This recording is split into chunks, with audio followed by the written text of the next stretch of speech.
Hi friends, நேற்று Kamal sir episode பார்த்து எத்தனை பேர் என்ன மாதிரி காண்டானீங்கன்னு என்கிட்ட சொல்லுங்கள். செம்ம இரிட்டேட்டிங்காக இருந்துச்சுங்க. எனக்கு சத்தியமாக பிடிக்கல. ஸ்டார்டிங்லேருந்து எண்டிங் வர அசீமை மட்டும்தான் டார்கெட் பண்ணாங்க.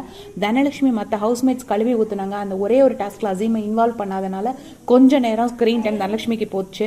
மற்றபடி அசீமுக்கு ஆதரவாக எந்த விஷயமுமே நடக்கலை. அது ஏன்னு எனக்கு தெரியல. ஃபர்ஸ்ட் ஆஃப் ஆல் நான் ஒன்று சொல்லிக்கிறேன். நீங்கள் ஒரு பெரிய மனுஷன், நீங்கள் ஒரு பெரிய கலைஞன். உங்களுக்கு அட்வைஸ் பண்ணுற தகுதியோ அறிவோ எனக்கு கிடையாது. இருந்தாலும் என்னோட ஆதங்கத்தை என்னால் உங்ககிட்ட கேட்காம இருக்க முடியலை. நீங்கள் இவ்வளோ பெரிய மனுஷன், அசீம் ஒரு சின்ன பையன்.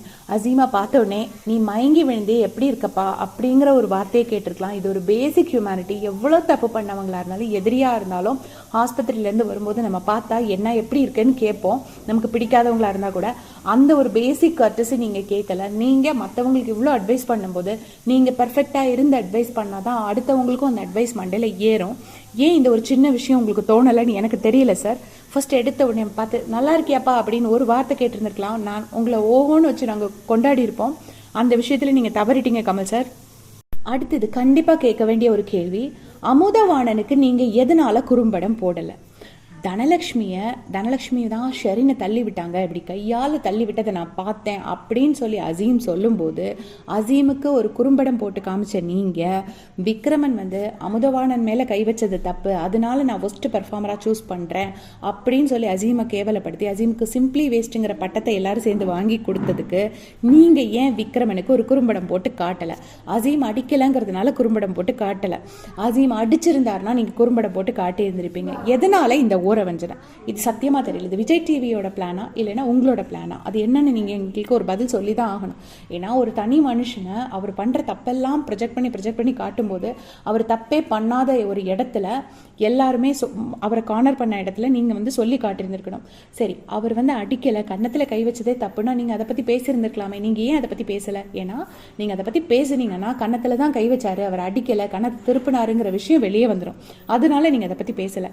இது எந்த விதத்துல நியாயம்? நீங்க ஒரு நடுநிலையாளரா இருக்கணும். நீங்க இப்படி ஒருதலை பட்சமா இருக்கிறதுக்கு நீங்க ஹோஸ்டா இருக்க முடியாது. மக்கள் பிரதிநிதியா இருந்து நீங்க மக்களுக்காக கேள்வி கேட்கணுமே தவிர உங்களுக்கு உள்ள அதுல பர்சனல் ஃபேவரட்ஸ்க்காக நீங்க கேள்வி கேட்கறது தப்புன்னு நான் ஃபீல் பண்றேன் சார். தப்பா இருந்தா மன்னிச்சுக்கோங்க. என்னால யாதங்கத்தை கேட்காம இருக்க முடியல, அதனால கேட்கறேன். அப்புறமா இது நான் கண்டிப்பா உங்ககிட்ட எதிர்பார்க்கல. உங்க வாந்தி சளி ஜலதோஷம் மயக்கம் இதெல்லாம் ப்ரமோல வராது அப்படின்னு சொன்னீங்க அசீமை பார்த்து. அதாவது அசீம் மயக்கம் போட்டு விழுந்தாருங்கிறது உங்களுக்கு தெரியும். நேத்தி மட்டும் கமல் சார் அந்த எபிசோட்ல 4 தடவை மயக்கம்ங்கிற வார்த்தையை யூஸ் பண்ணியிருப்பாரு. கோவமே ஒரு மயக்கம், கோவம் அது ஒரு மயக்கம் மாதிரி இப்படிலாம் சொல்லியிருப்பாரு. அதாவது அவர் என்ன ப்ரூவ் பண்ண வராருன்னா, நீ ப்ரமோக்காக மயங்கி விழுந்த, உன் மயக்கம் ப்ரமோல வரல. இது முதல் பாயிண்ட். அதுக்கப்புறம் என்னன்னா, நீ கோவம் அதிகமானனால தான் மயங்கி விழுந்த, நீ யாரோட எல்லாரும் சேர்ந்து உன்னை கார்னர் பண்ணனால நீ மயங்கி விழல அப்படின்னு சொல்லி அசீமை சொல்றாரு. அதாவது என்னன்னா, அந்த மக்களை எல்லாரும் அவனை கார்னர் பண்ணா நினைச்சுக்காதீங்க. அவனே அதிகமாக கோவப்பட்டு அவன் தேவையில்லாத வேலை பார்த்து அவனே மயங்கி விழுந்தான் அப்படிங்கிற மாதிரி மக்களை அசீம்க்கு அகேன்ஸ்டா திருப்புறாரு. அது தப்பு. நீங்க படிச்சவர் 190 ஹை பிபி, அது உங்க விக்ரமன் வாயால சொன்னதுதான். அது தெரிஞ்சதுக்கு அப்புறமும் நீங்க எப்படி அது போலியான மயக்கம் நீங்க நினைக்கிறீங்கன்னு எனக்கு சத்தியமா தெரியல. சரி, தப்பாவே இருக்கட்டும். அவர் அதிக கோவப்பட்டதுனாலே கூட மயங்கி விழட்டும். அவர் ப்ரமோக்காக மயங்கி விழல. மற்ற அவருடைய எல்லா ஆக்டிவிட்டிஸும் அவர் ப்ரமோக்காக பண்றாருன்னு சொல்லுங்க சார், நாங்க ஏத்துக்கிறோம். ஆனா அதுக்கு மயங்கி விழுந்ததை சொல்லாதீங்க. அது ஒரு மனித நேயமற்ற செயலை நான் ஃபீல் பண்றேன். அதுக்கு அடுத்து பாத்தீங்கன்னா, விக்ரமனை ப்ரமோவில் வரத்துக்காக தான் அசீம் இது பண்ணுறேன்னு சொல்லி இந்த ப்ரமோ கார்டை விக்ரமனுக்கு கொடுத்துருப்பாரு அசீம். அப்போ சரி, அது உங்கள் கருத்து அப்படின்னு சொல்கிறாரு. அதாவது அதுக்கு அர்த்தம் என்னென்னா, அசீமோட கருத்து தான் அது, விக்ரமன் அப்படி கிடையாதுங்கிற மாதிரி கமல் சார் இதில் இன்டைரக்டாக ஒரு சப்போர்ட் பண்ணுறாரு. ஃபர்ஸ்ட் எடுத்த உடனே பார்த்தீங்கன்னா, தனலட்சுமியோட ஐடியாவாக இருந்தால் கூட அது இம்ப்ளிமெண்ட் பண்ண அசீமுக்கு பாராட்டுக்கள் அப்படின்னு சொல்லியிருப்பாரு. அதுலேயும் ஒரு சட்டலாக என்ன சொல்ல வர்றாருன்னா, உங்கள் அசீம் தான் இந்த மாதிரிலாம் பண்ணார்னு நினச்சிக்காதீங்க, அது தனலட்சுமியோட ஐடியா தான் அப்படிங்கிறத இன்டைரக்டாக மக்களுக்கு எடுத்து சொல்கிறாரு. அப்புறம் எல்லா வாரமும் அவரோட கேப்டன்சி எப்படி இருந்ததுன்னு கேட்டிருப்பாரு. அந்த மாதிரி கேப்டன்சியை பாராட்டியிருப்பாரு. எந்த விஷயத்துக்கும் கேப்டன்சியை பாராட்டலை. அப்புறம் பார்த்தீங்கன்னா, மைனா சார் நான் ரொம்ப நல்ல பொண்ணு சார் அப்படின்னு இருப்பாங்க. அது உங்கள் மனப்பாங்கு அப்படின்னு சொல்லி மைனாவை கிண்டல் அடிச்சிருப்பாரு. நான் மைனா ஃபேன்லாம் இல்லைங்க. ஆனாலும் இதே தனலட்சுமி சொல்லும்போது தனலட்சுமியை ஒரு திட்ட தெரியாத கமல் சாருக்கு மைனாவை மட்டும் ஏன் இவ்வளோ டார்கெட் பண்ணணுங்கிறது எனக்கு தெரியல. எப்போவுமே கமல் சாருக்கு மைனாவை அவ்வளவா விருப்பம் கிடையாது. ரொம்ப மைனாவோட ஒப்பீனியன்ஸ்க்கு இம்பார்ட்டன்ஸ் கொடுக்க மாட்டார். அதை நான் நிறைய இடத்துல நோட்டீஸ் பண்ணியிருக்கேன். நான் மைனாவோட ஃபேனாக இல்லாமல் இருந்தால் கூட எனக்கு அது பிடிக்கல. அதுக்கப்புறம் பார்த்தீங்கன்னா, அசீமை சொல்லியிருப்பாரு, நான் உங்களை திட்டுறேன்னு நினைக்காதீங்க அசீம், அசீம் திட்டுறேன்னு நினச்சா கூட பரவாயில்ல, வச்சுக்கோங்க, நீங்கள் தான் எல்லாரையும் திட்டுறீங்களே அப்படின்னு சொல்லி கிளாப்ஸ்க்காக பேசியிருப்பாரு. சார், நீங்கள் வாங்காத கிளாப்ஸ் இல்லை, நீங்கள் வாங்காத அவார்ட்ஸ் இல்லை, உங்களுக்கு இந்த மேடையில் கிளாப்ஸ் வாங்கணும்னு எந்த ஒரு உங்களை ப்ரூவ் பண்ண எந்த அவசியமும் கிடையாது. நீங்கள் ஆல்ரெடி உங்களை நல்லா ப்ரூவ் பண்ணிட்டீங்க, நீங்கள் ஒரு பெரிய கலைஞன்னு. அப்போ அசீமை இப்படி சொல்லி தான் உங்களுக்கு இது பண்ணணும்னு எந்த அவசியமும் கிடையாது சார்.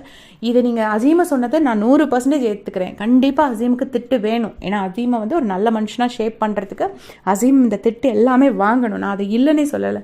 பட் இந்த திட்டை நீங்கள் ஏன் தனலட்சுமிக்கு கொடுக்கலங்கிறது தான் எனக்கு சத்தியமாக தெரியல.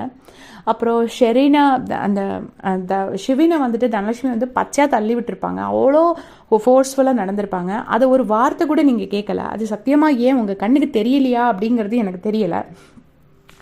அதுக்கப்புறம் வந்து கடைசியாக விக்ரமன் வந்து சொல்லியிருப்பார், இந்த மாதிரி நீங்கள் வந்து you are not a strong player at all அப்படின்னு சொல்லியிருப்பாரு. இந்த மாதிரி யாரையுமே குறைச்சி பேசுகிறது தப்பு. நம்ம ஸ்கூலில் டீச்சர்ஸே பார்த்தீங்கன்னா ஏதாவது ஒரு ஸ்டூடெண்ட் வந்து நீ நல்லா படிக்கலை அப்படின்னு சொல்லி இன்னொரு ஸ்டூடெண்ட்டை வந்து புட் டவுன் பண்ணாலோ மட்டம் தட்டினாலோ அந்த டீச்சர் வந்து யாருக்கும் குறவில்லைன்னு சொல்லியிருப்பாங்க. இந்த மாதிரி தான் எல்லா இடத்துலையும் சொல்லுவாங்க. ஒரு 2 ஈக்குவல் கண்டஸ்டன்ஸ் இருக்கும்போது அப்படி மட்டம் தட்டுறது தப்புங்கிறத நீங்கள் தட்டி கேட்டிருக்கணும் சார். அதை நீங்கள் பண்ணலை. அதுக்கப்புறம் பார்த்தீங்கன்னா விக்ரமன் வந்து ஜனனியை சின்ன பொண்ணு அப்படின்னு சொல்லியிருப்பாரு. இதே விக்ரமன் தான் 2 வாரம் முன்னாடி ராஜவம்சம் டாஸ்கில் அவர் ஒன்றும் சின்ன பெண் இல்லை, அவரும் 18 வயது நிரம்பிய பெண் தான், அவருக்கும் எல்லா அறிவும் இருக்கிறது அப்படின்னு சொல்லியிருப்பாரு. அந்த ஏன் டபுள் ஸ்டாண்டர்ட் பண்ணீங்க அப்படின்னு சொல்லி நீங்கள் விக்ரமனை கேட்கல. இதை கேட்க வேண்டிய அளவுக்கு பெரிய விஷயம் இல்லைன்னா கூட இதே விஷயத்தை இப்போ சப்போஸ் அசீம் பண்ணியிருந்தாருன்னா நீங்கள் கண்டிப்பாக கேட்டிருந்திருப்பீங்க. ஏன் இவ்வளோ பாரபட்சம் கமல் சார்? அசீம்னா என்ன ரீசன்னால அசீம் இவ்வளோ இலக்காரமாக தெரிகிறாருங்கிறது எனக்கு தெரியணும். அசீம் கண்டிப்பாக தப்பு பண்ணுறாரு. அசீம் கண்டிப்பாக கண்டிக்கப்பட வேண்டிய ஆள், அதில் எந்த ஒரு மாற்று கருத்தும் கிடையாது. பட் கண்டிக்கப்பட வேண்டியவர்கள் அங்கே மற்றவங்களும் இருக்கிறாங்கங்கிறது தான் என்னோட பாயிண்ட். தயவு செஞ்சு இதை எல்லாரும் கேளுங்க. தேங்க்ஸ்.